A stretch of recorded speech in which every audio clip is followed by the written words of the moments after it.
Assalamualaikum warahmatullahi wabarakatuh. Pada pertemuan kali ini Bu Devita akan membahas mengenai materi yang sudah kalian kerjakan kemarin mengenai penilaian harian 1. Pembahasannya Romawi 1, nomor 1B, nomor 2A, nomor 3D, 4C, 5C, 6D, 7D, 8C, 9A, 10D, 11A, 12C, 13D, 14D, 15D, 16B, 17B, 18A, 19B, 20C, 21C, 22C, 23A, 24D, 25B, 26D, 27A, 28D, 29A, 30D. Romawi 2 nomor 1 yaitu Samudra Pasifik, Sirkum Mediterania, Lempeng Asia, Indo Australia, dan lempeng dasar Samudra Pasifik. Kemudian labil, ada gempa tektonik maupun vulkanik. Nomor 2 adalah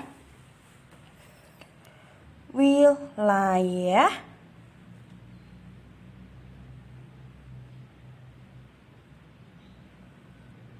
Brunei Darussalam.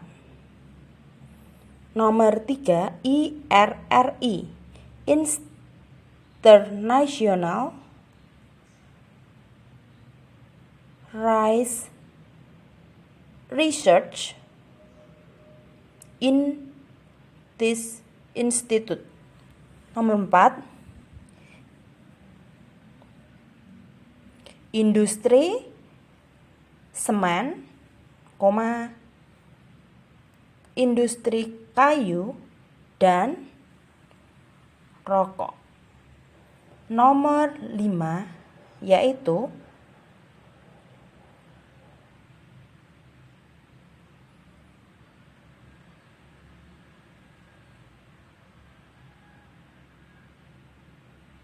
laut. Nomor 6 Semenanjung Malaka dalam kurung Asia, Kalimantan Utara. Nomor 7 Sungai Irawadi dan cabang-cabangnya. Nomor 8 relief datar,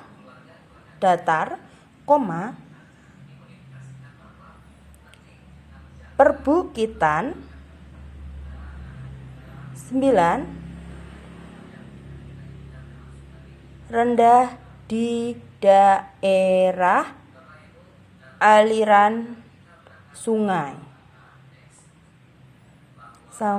Chao Phraya. 10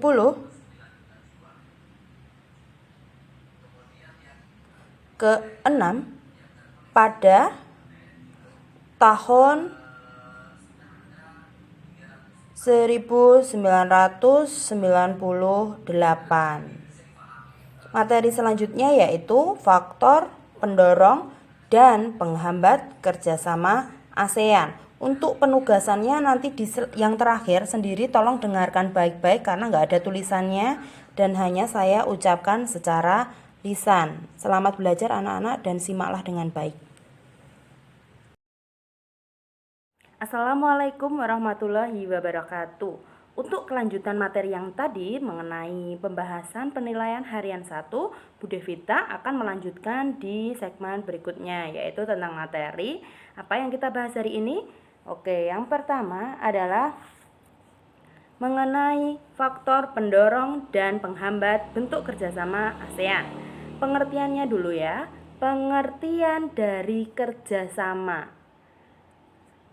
Pengertian dari kerjasama yaitu kerjasama itu memiliki arti yang saling berhubungan, saling membuat jalinan kesepakatan dan saling mendukung untuk kepentingan bersama yang saling menguntungkan. Jadi kerjasama itu adalah hubungan antara dua orang tapi saling menguntungkan. Begitu, mutualisme itu namanya kerjasama. Lanjut.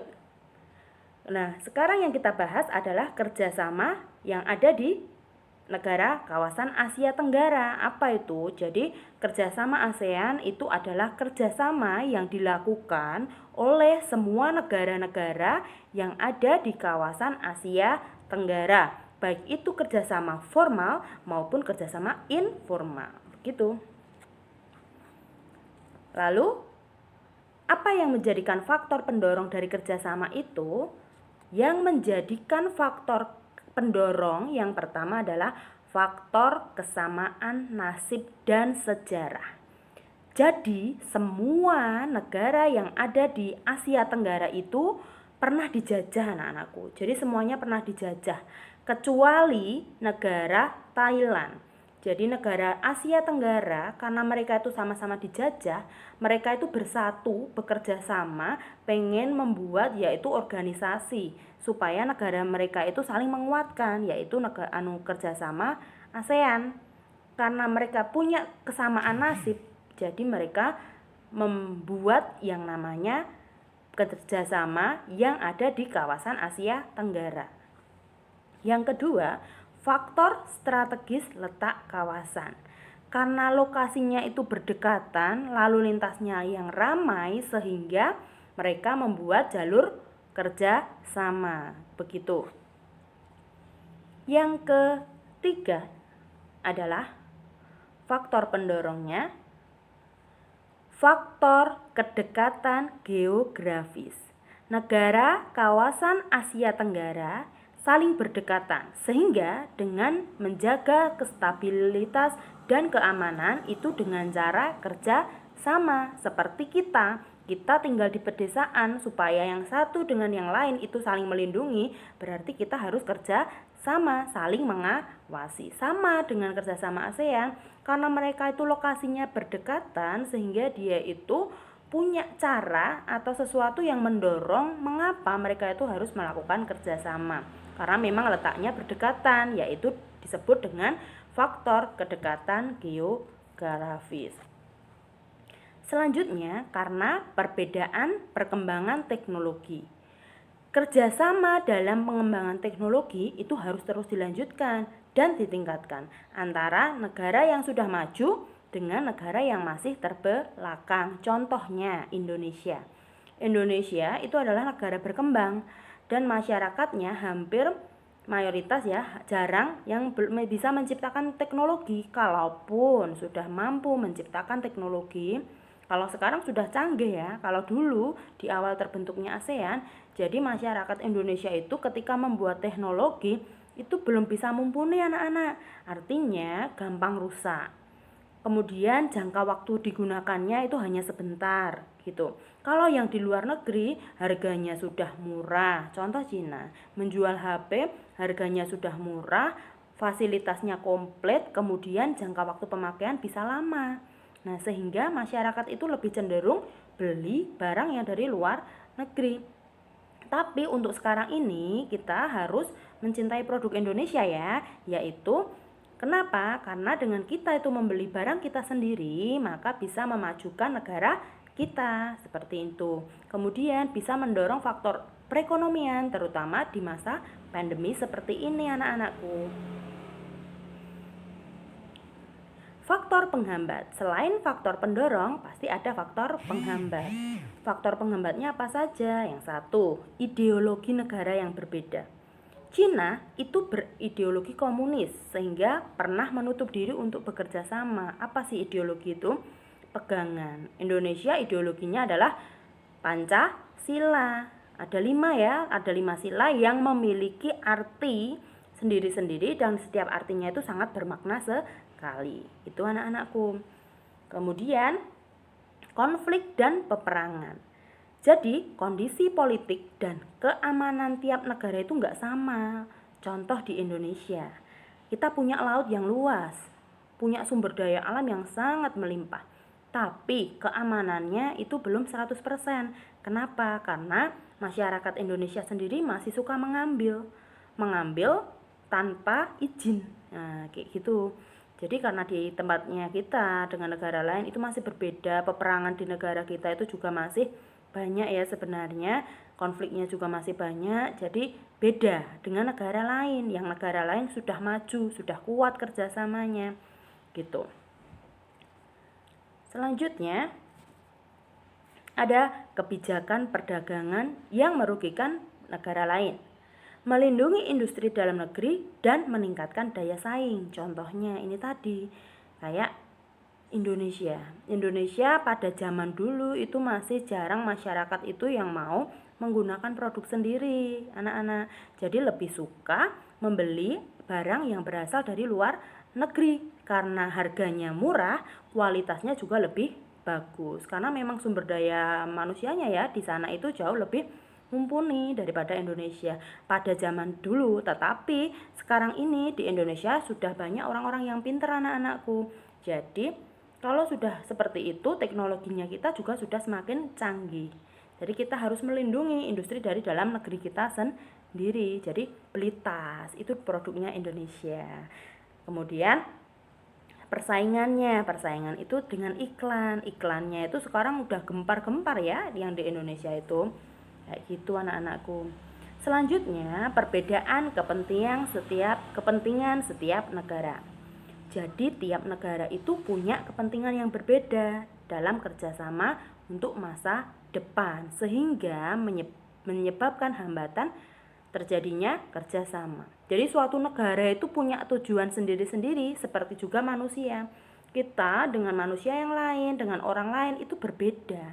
Kita punya tujuan sendiri-sendiri, tergantung kita itu mau membawa tujuan kita itu kemana, kayak gitu.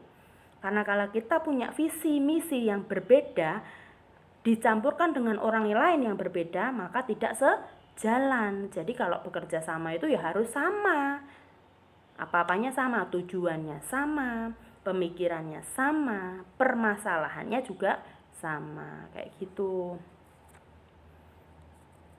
Nah, sekarang ada tugas untuk kalian ya anak-anakku. Apa tugasnya? Yaitu sebentar. Mengapa di sebuah negara itu perlu melakukan hubungan kerja sama? Kenapa? Jadi kenapa di negara Asia Tenggara itu perlu melakukan kerjasama? Kemudian apa yang menyebabkan kerjasama itu bisa terjadi atau faktor pendorongnya? Dan apa yang menghambat kerjasama tersebut? Untuk jawabannya silahkan kalian kirim via voice note WhatsApp grup kelas 8. Nanti setelah kalian kirim di situ, kalian kasih nama kalian di situ sebagai absensi kalian anak-anakku. Video ini kalian buka di Classroom ya, kemudian jawabannya nanti bisa dikirimkan di WhatsApp grup supaya kalian juga absen, jadi nggak hanya buka Classroom aja gitu. Udah begitu dari Bu Devita, sekian dari Bu Devita. Wassalamualaikum warahmatullahi wabarakatuh. Selamat belajar anak-anakku.